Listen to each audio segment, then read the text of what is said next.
Assalamualaikum warahmatullahi wabarakatuh. Saya akan merangkum perkembangan administrasi publik, yaitu administrasi publik menjadi disiplin ilmu. Pada perkembangan administrasi, Henry mengutip pendapat Robert T. Golembieski bahwa standar disiplin ilmu mencakup lokus dan fokus.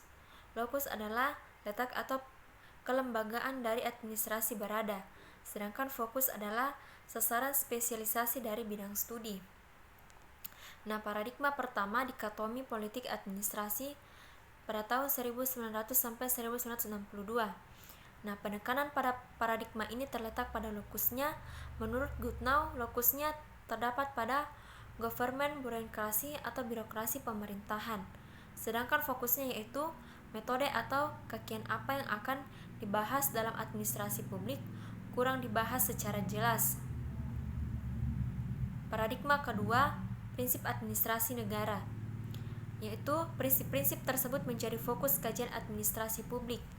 Sedangkan lokus dari paradigma ini kurang ditekankan karena esensi prinsip-prinsip tersebut di mana dalam kenyataan bahwa prinsip itu bisa terjadi pada semua tatanan, lingkungan, misi atau kerangka institusi ataupun kebudayaan.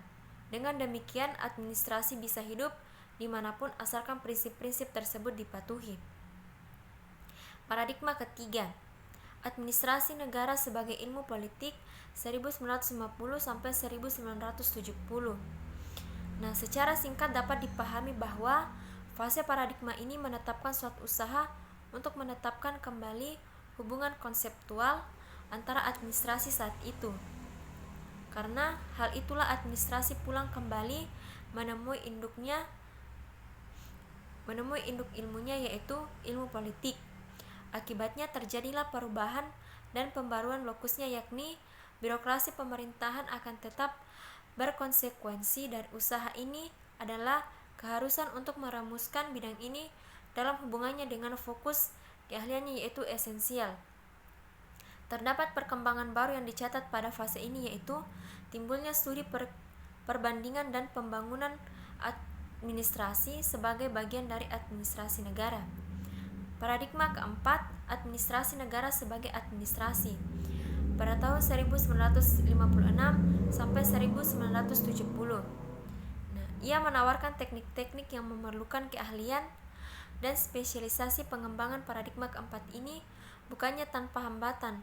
Banyak persoalan yang harus dijawab, seperti misal, apakah jika fokus tunggal telah dipilih oleh administrasi negara, yakni ilmu administrasi, apakah ia berhak berbicara tentang publik atau negara dalam administrasi tersebut, dan banyak persoalan lainnya.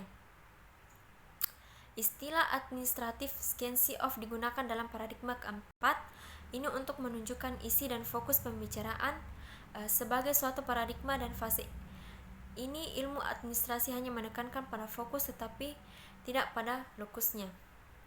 Paradigma kelima, administrasi negara sebagai administrasi negara pada tahun 1970. Administrasi negara lebih fokus ranah-ranah ilmu kebijaksanaan dan cara pengukuran dari hasil-hasil kebijaksanaan yang telah dibuat. Aspek perhatian ini dapat dianggap sebagai mata rantai yang menghubungkan antara fokus administrasi negara dengan lokusnya.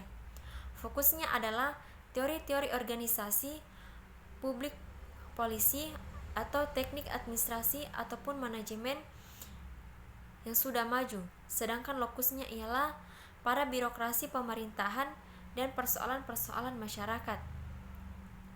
Nah, Barzelay dan Armajani mengemukakan bahwa administrasi publik mengalami pergeseran dari paradigma birokratik ke paradigma post-birokratik. Paradigma birokratik yaitu menekankan kepentingan publik, efisien, dan kontrol, mengutamakan fungsi otoritas dan struktur, ketaatan aturan dan prosedur, beroperasinya sistem-sistem. Sedangkan paradigma post-birokratik menekankan hasil yang berguna bagi masyarakat, kualitas dan nilai produksi, keterkaitan pada norma, mengutamakan pemberian penilaian masyarakat, akuntabilitas, dan hubungan kerja. penerapan pemahaman identifikasi masalah, pengukuran hasil memperluas pilihan pelanggan. Terima kasih.